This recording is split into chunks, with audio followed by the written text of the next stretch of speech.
Welcome back to Mr. Not Horror. Today's stories might make you question the safety of the very places meant to protect us. Schools are supposed to be safe, predictable, a place to learn, to grow. But sometimes, even a routine lockdown can take a terrifying turn. From unexplained shadows to chilling voices, we bring you 3 true stories of school lockdowns that went horribly wrong. Real accounts, real fear, and real nightmare. Brace yourself as we step into the first story. And remember, sometimes the scariest things aren't what you can see, but what you can't explain. Story 1, The Shadow in the Gym. This story takes us to Harrison High School, where a lockdown revealed a presence that defied all explanation. It was a chilly Friday morning in December, with students trying to stay awake during an early PE class. The gym was filled with laughter and chatter as Coach Reynolds lined everyone up to start their warm-up routine. But in the middle of his instructions, the lights suddenly flickered and went out, plunging the gym into darkness. Students murmured, some laughing nervously, until they heard the principal's voice over the PA system. "This is a lockdown. Teachers, lock your doors. Students, stay where you are. Do not open the doors for anyone." A wave of silence fell over the room. Coach Reynolds calmly walked to the door and locked it, assuring the students it was just a drill. But a freshman named Emily, standing near the exit doors, noticed something strange. At the far end of the gym, near the emergency exit, there was a shadow. It was tall, unnaturally thin, and seemed to be just standing there, motionless. The coach hadn't noticed, but Emily couldn't look away. Something about the shadow felt wrong. Then, as she stared, it began to move. It wasn't a normal movement, more like it was sliding along the wall, impossibly silent, as if it were hovering above the ground. She nudged her friend, who gasped when she saw it too. At that moment, the shadow seemed to notice them. It stopped moving and stretched, its form shifting, almost reaching out in their direction. Emily's heart pounded as the temperature in the gym dropped, a chill creeping through the air. She whispered to her friend to stay quiet, but inside, she was panicking. Finally, Coach Reynolds noticed their terror-stricken faces. He shone his phone's flashlight in the shadow's direction, but there was nothing. No figure, no shadow, just an empty wall. The lockdown was eventually lifted, but as they left the gym, Emily overheard the coach telling another teacher that he too had felt an unusual presence. And since that day, Emily has refused to go near the gym alone, certain that something unexplainable was watching them that day. Story 2, The Knock at the Classroom Door. Our second story comes from a middle school in Ohio, where a lockdown revealed a haunting presence with a chilling message. It was a little past noon at Lakeside Middle School, and Ms. Foster's 8th grade math class was just about to end. The students were restless, counting down the minutes until lunch. But before they could leave, the PA system buzzed, and the principal's voice came through, urgent and tense. "This is a lockdown. Lock your doors immediately. Students, stay where you are." Ms. Foster quickly locked the door, closed the blinds, and turned off the lights, motioning for everyone to get down and be silent. The classroom was filled with hushed whispers, everyone wondering if it was a drill. Then, the silence was broken by a soft knock. It was barely audible at first, a gentle tap against the door. Miss Foster froze, her face pale. She whispered for the students to stay quiet, but then the knocking grew louder, more persistent, as if someone was trying to get in. The students looked at each other, terrified, as a voice, barely a whisper,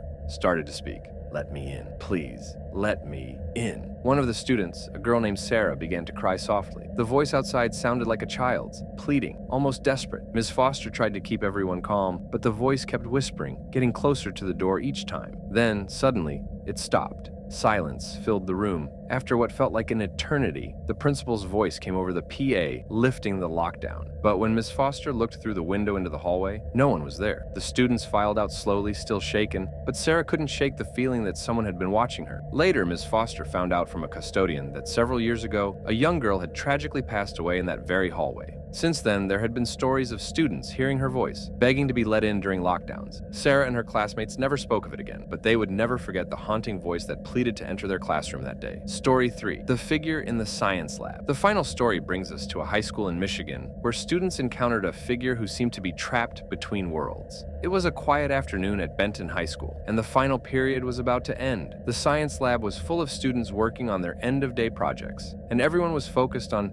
finishing up. But just as the bell was about to ring, the PA system crackled. "This is a lockdown. Teachers, lock your doors and remain silent." Mr. Jacobs, the chemistry teacher, locked the door and instructed everyone to stay calm. He turned off the lights, and the room fell into a tense silence. Just a few minutes in, they heard footsteps in the hallway, heavy, deliberate, and dragging, as if someone was shuffling slowly through the hall. A curious student, Logan, peered through the small window in the lab door. His face went pale as he stepped back, whispering that he had seen something. There was a man standing in the hallway, but he didn't look right. He was tall, with a pale, almost translucent face, and dark eyes that seemed to stare right through him.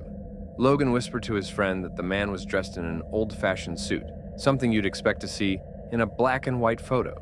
But it was his eyes that truly terrified him, empty, hollow, and fixed on the lab door, as if he knew they were watching. As they waited, the man walked up to the door, his gaze locked on them. He lifted a hand and gently tapped on the glass. The students held their breath, paralyzed with fear. Mr. Jacobs motioned for them to stay quiet, but the figure outside seemed to sense them, staring in, never blinking. Finally, the footsteps moved away, and the figure disappeared down the hall. When the lockdown lifted, the students flooded out of the lab, their faces pale and shaken.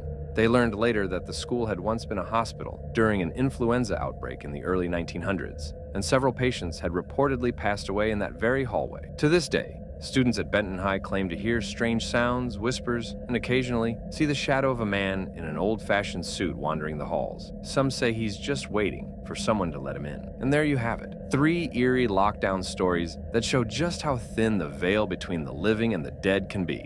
Schools may be a place for learning, but sometimes they also hold the secrets of those who never left. If you found these stories haunting, don't forget to like, subscribe, and hit the notification bell. Because here on Mr. Not Horror, we bring you the nightmares that linger long after the story ends. Until next time, stay safe. And remember, the next time those lights go out, you might not be alone.